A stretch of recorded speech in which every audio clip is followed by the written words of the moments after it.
Hey guys, how's it going? It's Harold here. Hope you guys are doing well. You can also call me Firdaus. It's my Muslim name. And I would like to wish all my dear brothers and sisters in Islam, Assalamu alaikum rahmatullahi wabarakatuh.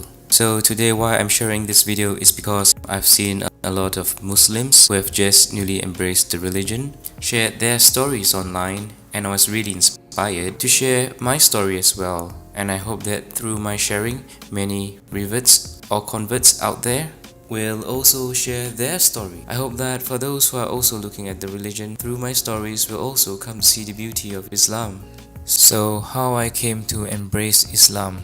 I was baptized when I was a little boy. My parents brought me to church and I've been going to church till I was 20 years old. At that point in time, I felt that that was the path until I went to Australia and I started studying about philosophy, and I started to question a lot of things about life, the meaning of life, why we're here. It basically got me to look deeper into myself and to understand why did I choose to follow Christianity at a point of time. Why did I choose to believe in a God even? And I thought to myself that maybe this is all, a creation of man, that we came up with this idea of needing a supreme being to define things in life, to help us get some sense of security. And I didn't believe in God. I decided to live life based on my terms, and I live my life to the fullest. I just believe in a simple philosophy that as long as I'm kind to others and I'm happy, they're happy, I will then just attract positivity in my life and I can live a happier, fulfilling life. Of course, that did not turn out how I wanted it to be. I was having a lot of fun in Australia, and until one day I got a call from my parents saying that my grandma passed away, and that got me thinking, what if there's really a God? Because as much as I wanted to bring positivity into the world and also to be happy, there are some things in life that you can't control. And that got me thinking, who is in control of death? And I realized that no matter how much I want to control my destiny in life, there's always something that I can't control, and death is one of those things. And I was really sad because my grandma was really special to me, and I was like thinking, why did God take her away from me? Why wasn't I given a chance to say goodbye? I was all the way in Australia and I had to fly all the way back for the funeral. So that got me thinking, that there has to be someone more powerful than death. And that is where I started to think there's a God. I didn't want a religion to tell me at that time who God was. I thought that all religions are just human constructs, like people created religions to feel that they need some form of moral code or security in life. But then the incident with my grandmother got me thinking that there is God, and I became agnostic. Fast forward to the time after I graduated, I came back to Singapore and I was working. As much as I didn't have a religion, money was like a religion for me. I was chasing money, trying to earn every penny, and somehow God brought this lady into my life. And she shared with me a bit about Islam and how beautiful the religion is, and I should give it a chance to find out more. She's quite an attractive girl, so I wanted to get to know her better. And so I thought, okay, why not, just give it a shot and learn more about the religion, and maybe I can get her to see from my point of view how the religion is flawed. That was how arrogant I was. So I went to Darul Akam, which is the Muslims Converts Center in Singapore, and I was given a basic introduction to Islam. And during that time, the girl that I was dating, she basically told me to write down any questions that I have and to ask the teacher at the end of the class all my questions, and he would be the best person to advise me. So I wrote it down, I gave it a shot. At that time, the teacher was Ustad Saiful Rahman. He was very logical, he was rational. He gave me really logical reasons. I was expecting something else. I was expecting something like just believe. Close your eyes and believe and have faith, something like that. But it wasn't like that. it really made sense to me. But I didn't want to immediately embrace Islam. There's a lot of changes that I had to make, like lifestyle. I had to fast during the month of Ramadan. I have to only eat food that is halal. And I asked myself I should just do more of my research and find out more. So I went for more classes and asked more questions. Before I began my journey to discover more about Islam, I told this girl that I was dating that if this does not turn out well, I hope we still can be friends. But I will let you know as soon as possible. I don't want to keep you waiting for me. And I hope that, you'll understand if I don't think the religion suits me. So she said, yeah, she totally understands. But she said I should give my 100% to go find out more about the religion, to ask all my questions, to come with a humble heart, and to truly want to find out about the meaning of life, truth.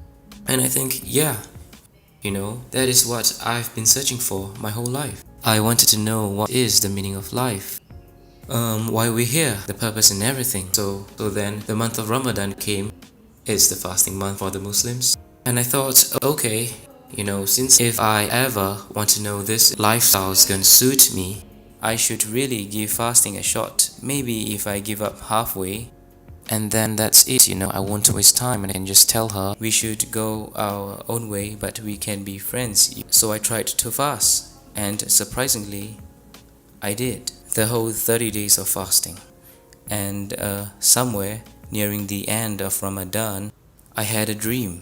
This is really actually the turning point. I dreamt that I was walking towards someone who seated in the middle of the living room along a hallway. I was walking towards him, and he was sitting there patiently smiling. He had this radiant light. I could tell that, he's just a person and a kind soul. And he was just smiling at me directly, and he said, "Brother, when are you going to be part of the family?" And I woke up. Initially I thought, this been studying too much about the religion, I might be getting my head too far in that it's probably acting out in my dreams. But on the same day, I had a friend call me out for dinner. His name is Ibrahim, and that's when I had dinner with him, and he said, "Hey, I heard that you've been going to that Muslim convert center, studying about the religion and understanding about Islam. So when are you planning to be a Muslim, brother?" So I thought this must be a coincidence, Just when I had a dream and my friend asked me out for dinner and he asked me the same question, I was still quite stubborn, thinking that this is just pure coincidence. And I went on with my daily life, but the same dream happened again. And this time I remember the exact day and time. It was a Saturday morning around 9:30. I had the same dream and I woke up and I said to myself, "No, this can't be happening again, it must be something. Or someone is telling me something." And I decided at that point of time to test God. I said a prayer before I started to ask for directions in life, So I sat down, I just closed my eyes, I put my hands together like this and said, "Dear God, I know you exist and you're the most powerful, and you can make anything possible. Because I truly and fully believe in your supremacy and power, you can most certainly show me the way in life and the truth. And I seek your infinite wisdom and power to show me the way. Please, with all my heart, I sincerely seek your help in this. Please, let me know if, is Islam truly the religion for me? Or should I just go back to being who I was?" I said, "I'm going to test you. Unfortunately, I'm going to take a Bible and a Quran and put it beside me. I'm going to randomly flip those pages 3 times. And the first thing that I see, it has to be crystal clear, a message for me, saying to me, this is the truth, this is the way, this is who you should follow.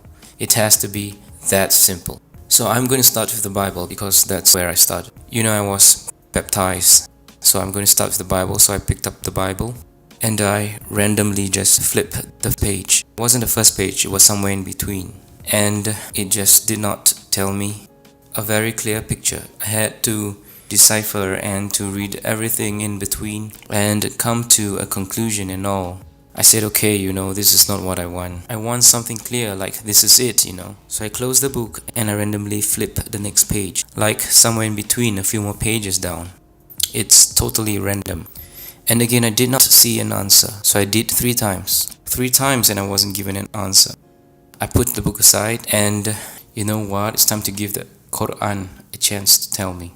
Next thing I did was I randomly closed my eyes and opened the book. And the first thing I saw was this verse from Surah Al-Hajj, verse 54. أعوذ بالله من الشيطان الرجيم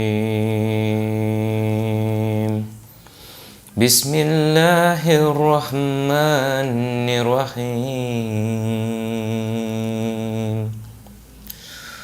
وليعلم الذين أوتوا العلم أنه الحق من ربك فيؤمنوا به فتخبت له قلوبهم وإن الله لهادي الذين آمنوا إلى صراط مستقيم.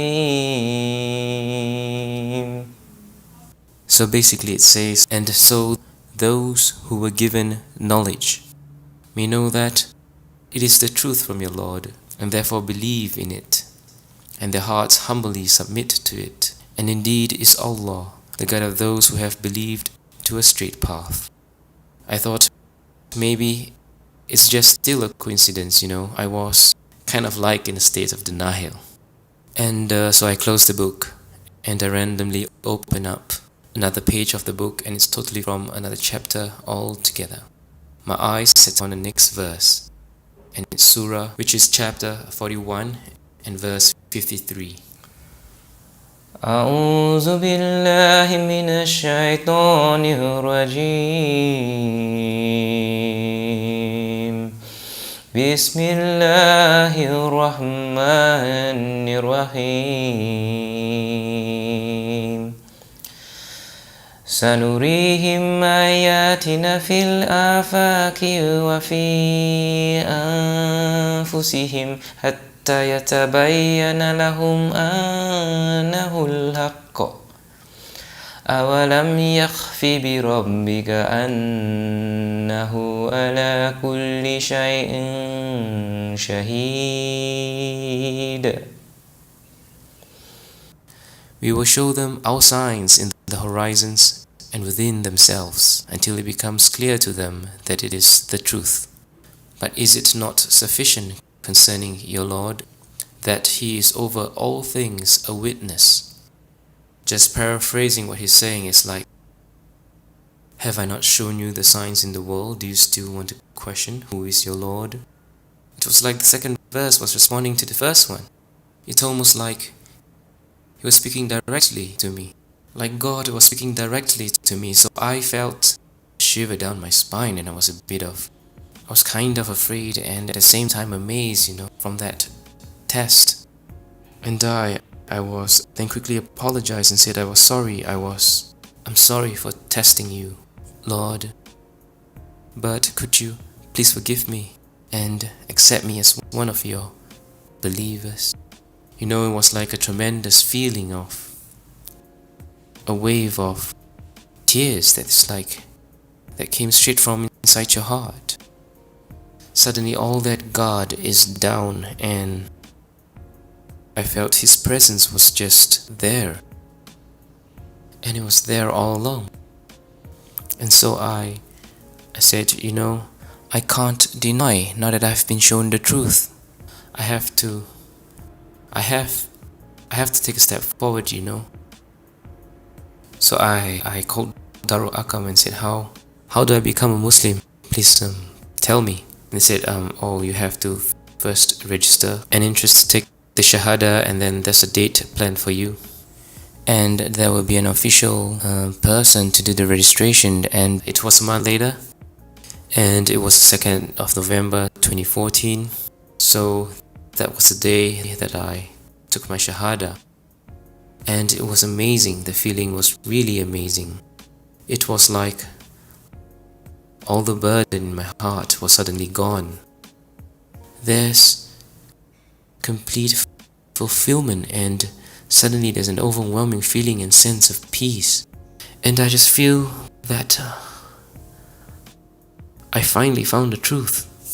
I decided to give my girlfriend the good news that I have decided, and so she cried.